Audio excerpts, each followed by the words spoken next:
Sziasztok, kedves szifonosok! Ez itt a Kanapé Percek a Szifonban következő része. A mai vendégünk a Veronika alkotóműhelyének vereája, a Szifon kézműves foglalkozások tartója, Orbán Név Veronika. Szia! Szervusztok! Mi azért már régóta ismerjük egymást, és azért én tudom, hogy hol találkozhatnak veled a fiatalok, de mégis mi az a hely, ahol te megtalálható vagy, mondjuk mi a foglalkozásod, hol találkoznak veled? Én tanárként dolgozom jelen pillanatban, tehát a közgőben elég sokszor találkozhatnak velem.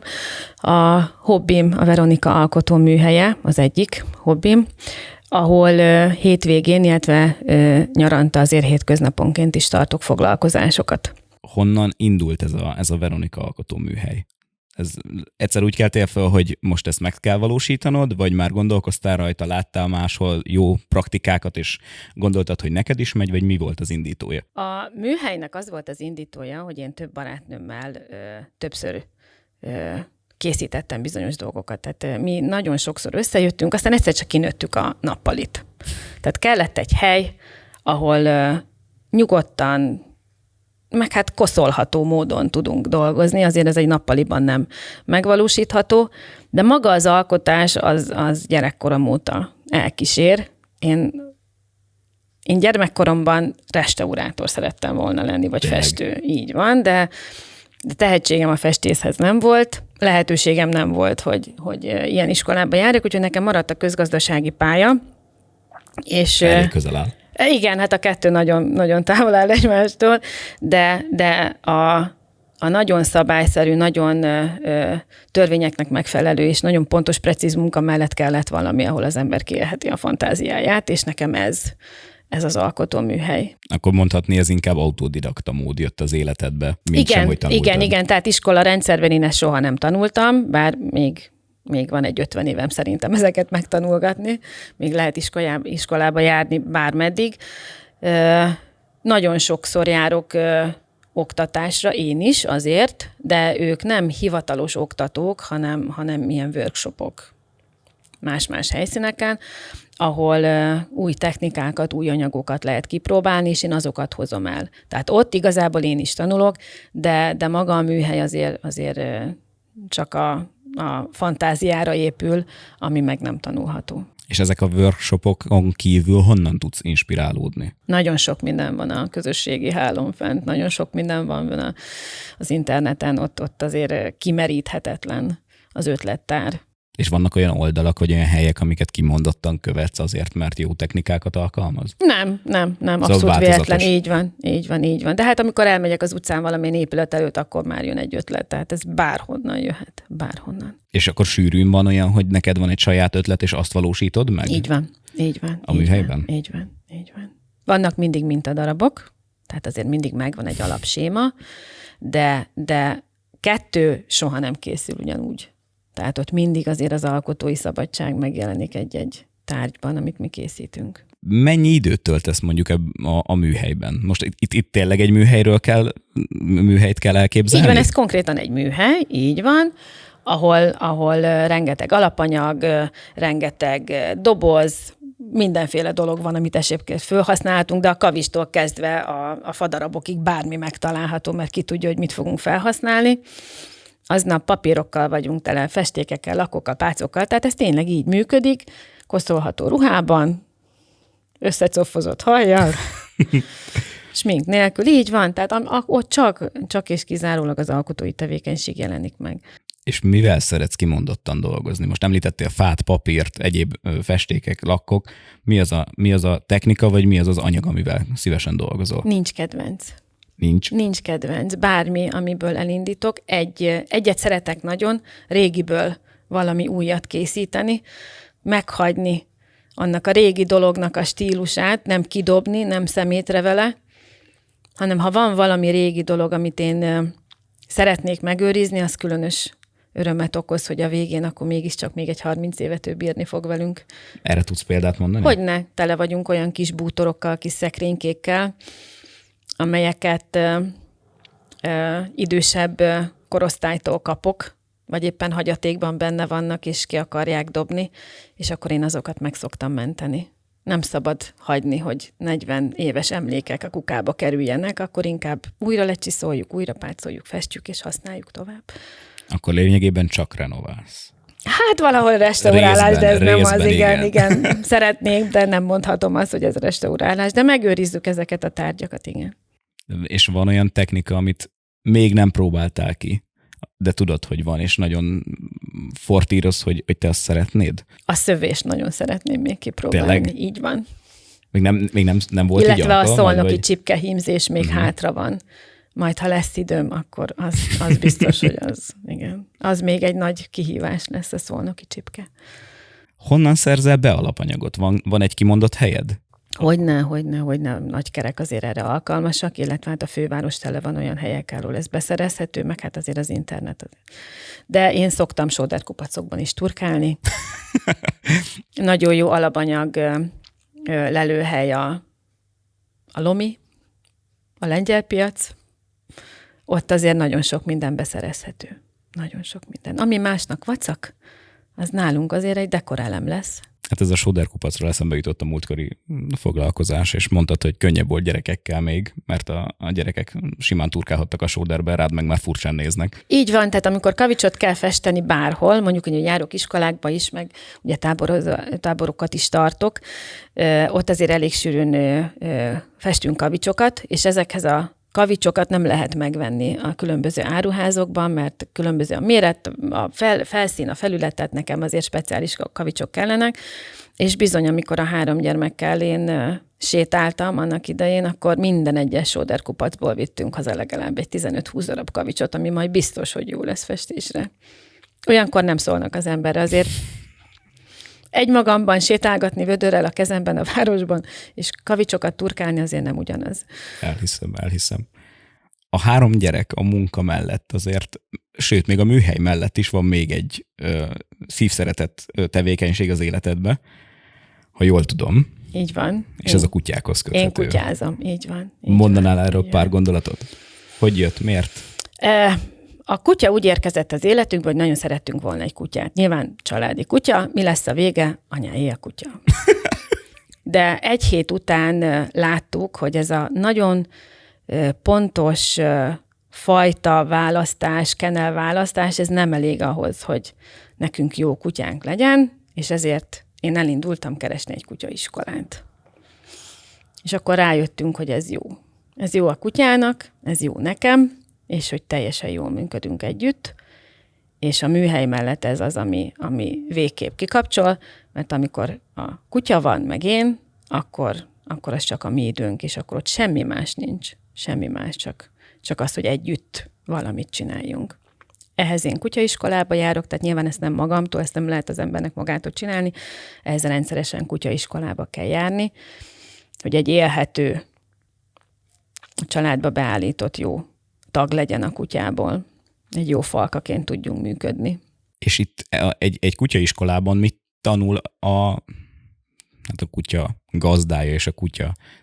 Mi trükköket tanultok, vagy ezt hogy kell elképzelni? Én sose voltam kutyaiskolában, volt kutyám mindig azt hittem, hogy én majd megtanítom, de nálunk nem anyáélet, de sose jutottunk el a kutyaiskolába, de mi az, amit egy kutyaiskola tud adni emellé? Alapjában 2 részre kell bontani a kutyaiskolát. Vannak a családi kutyások, akik csak szeretnének megtanulni élni a kutyájukkal, és szeretnék tudni kezelni a kutyájukat. Porrázon sétáltatni, ismerni a kutyát, mikor agresszív, mikor kell bele avatkozni, hogy tudja a napi rendet megtartani, mert azért nem 24 órában vagyunk ezzel az ebbel, hanem azért őt otthon kell tudni hagyni. Egyáltalán hogyan kell kezelni ezt az ebet? Beilleszteni a családba, mi az, amit szabad neki, mi az, amit nem. Alapvető engedelmes feladatokat azért el tudnak végezni, helyben maradnak, ülnek, fekszenek, láb mellett mondjuk porrázon szépen sétálnak. És van egy másik vonal, ez a munkavonal. Hát abból is azért nyilván lehet sokkal komolyabban. Én azért nem egy munkafajtát választottam, nekem egy angol bull terrierem van. Ők azért nem az a tipikus munkakutya. Én úgy gondolom, hogy ők a kutyavilág bohócai, a legnagyobb bohócai. Ezek a kutyusok, és mi engedelmes ágazatban szoktunk dolgozni, tehát ő a BH vizsgaanyagot, most már lassan a 2. szintű BH vizsgaanyagot meg fogja tanulni, Úgyhogy mi versenyzünk, bemutatókra járunk, megmutatva azt, hogy ezeket a kutyákat ugye úgy titulálják, hogy ők a harci kutyák, ezek a bull típusú kutyák, és megmutatni azt, hogy egyébként egyáltalán ez nem igaz, hanem ezekkel a kutyákkal óvodákba, iskolákba, gyermekrendezvényeken bármikor fel lehet állni úgy, hogy ezek a kutyák veszélytelenek, de hát ezt meg kellett tanulni nekünk is. És mire lehet megtanítani ezt? Egy bull? Ő egy angol bull terrier, angol igen. Bull terriert. Hát én úgy gondolom, még az agility-re is alkalmasak lehetnek. Nem tudom, hogy mire lehet képes egyébként egy ilyen fajta kutya.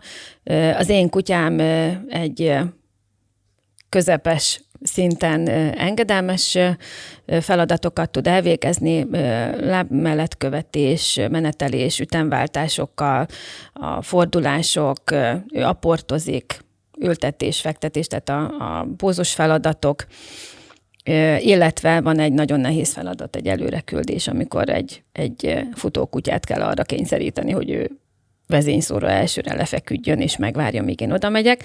Emellett Málna alkalmas nyomkövetésre, úgyhogy mi elég sokat kén vagyunk nyomkövetni.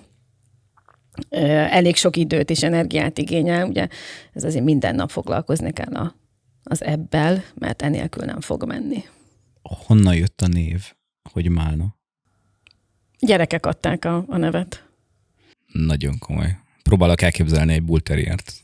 Hát nem nagyon jön össze, igen. Igen. Jó, hát ez nem annyira jön össze, és mondjuk, hogy tudod összeegyeztetni ezt a kutyázást, a műhely dolgot, a munkádat, a családanyaságot, szóval ez azért eléggé sokszínű. Sok, igen. De nem tudok pihenni. Tehát ez egy nagy előnye, hogy aki nem tud, vagy nem akar pihenni, akkor az talál magának elfoglaltságot. Én mindig megyek. Valahogy mindig sikerül egyébként nagyon szépen kikerekíteni azt a hetet, azt a hónapot, azt az egész évet. Kevés pihenővel nyilván, de majd pihenünk később. A Sifonnak a programhálójában, amikor így gondolkoztunk, akkor fölmerültek elképzelések, hogy milyen programok valósulhatnak meg, és lényegében pont ekkor jöttél te, aki lényegében fel is ajánlottad ezt a lehetőséget, hogy elindulhasson egy kézműves program. Mit látsz így az elmúlt alkalmak alapján, hogy ez mennyire vált be, mennyire jött be a fiataloknak? A tapasztalat az, hogy a kamaszok nagyon nehezen kezdenek bele valami újba.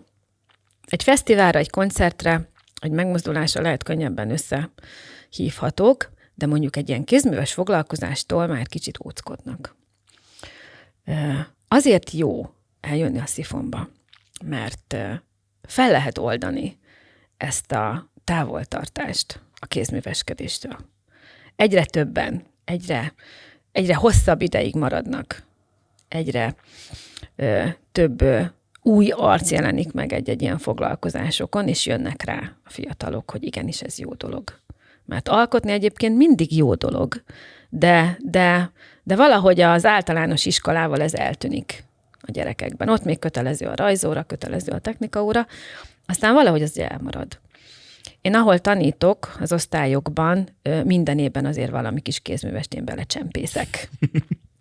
Ha nem is a tananyagba, de valamikor a tanév során valami kis kézművest kell odavinni, és legutóbb egy osztályjal, a nagyokkal egy festményt festettünk, mindenki a saját festette meg, és a kezdeti ilyet arcok azért jellemzőek erre a foglalkozás kezdésre, és amikor egy 3-4 óra hosszá múlva azt mondtam, hogy na, akkor kész van, csak az utolsó simítások vannak hátra, akkor mindenki hátradőlt, és azt mondta, hogy nem tudta elképzelni, hogy ő erre képes, de képes rá.